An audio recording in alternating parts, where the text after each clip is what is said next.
चाहिए।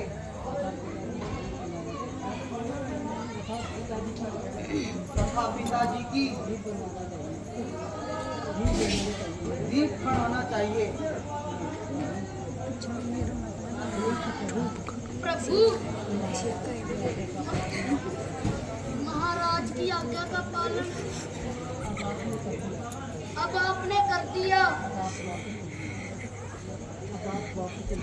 अब आप वापस चलिए।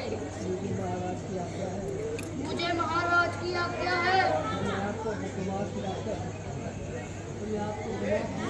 कि मैं आपको घुमा फिरा कर वापस ले आऊं। सुमंत जी, ये किस प्रकार, जरा हमें भी तो बतलाइए। आपको उनकी आज्ञा के अनुसार वनों को आ गए। 14 वर्ष नहीं बीते तो क्या हुआ? घर में तो आ गए। सुमंत जी, ये शब्द किसी और के मुख से निकलते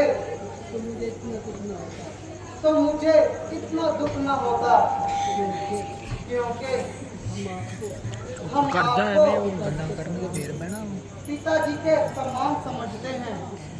इसलिए जब तक शरीर में प्राण है, बिना 14 वर्ष समाप्ति लिए वापस नहीं आएंगे और कदापि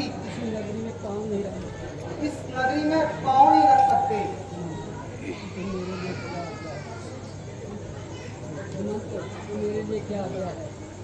तो मेरे लिए क्या आज्ञा है? आप अयोध्या को लौट जाइए। किंतु महाराज की आज्ञा से कैसे गीत कर सकता हूँ? उनकी आज्ञा का अनुलंघन कैसे कर सकता हूँ? ये तो मैं पहले ही बता चुका हूँ। आप स्वयं ही बुद्धिमान हैं और हर प्रकार से जतिन करके पिताजी के वीर बनाना और भाई भरत को ननहाल से बुलाकर राज तिलक करा देना। प्रभु,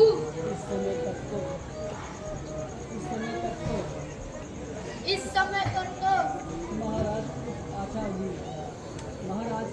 महाराज को कुछ आशा होगी, किंतु मुझे अकेला देखकर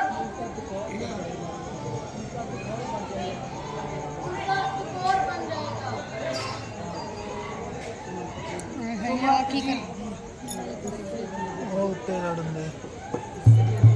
इससे भी अधिक दुख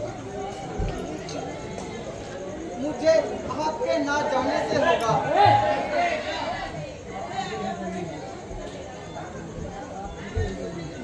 आप शीघ्र ही जाइए और हमारी तरफ से पिताजी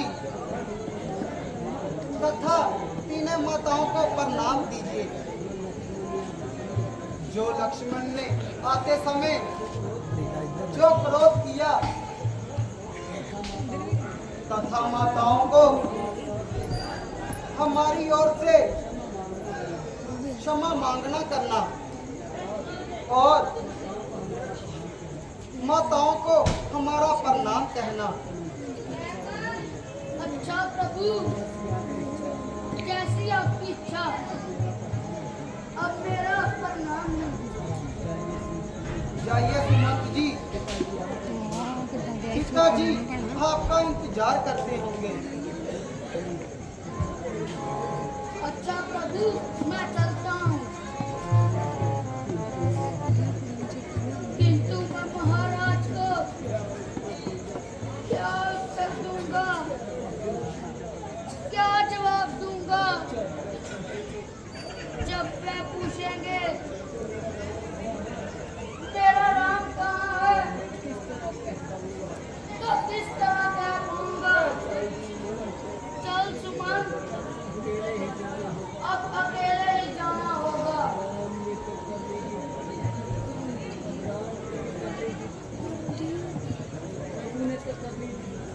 तूने तो कर ली जीत,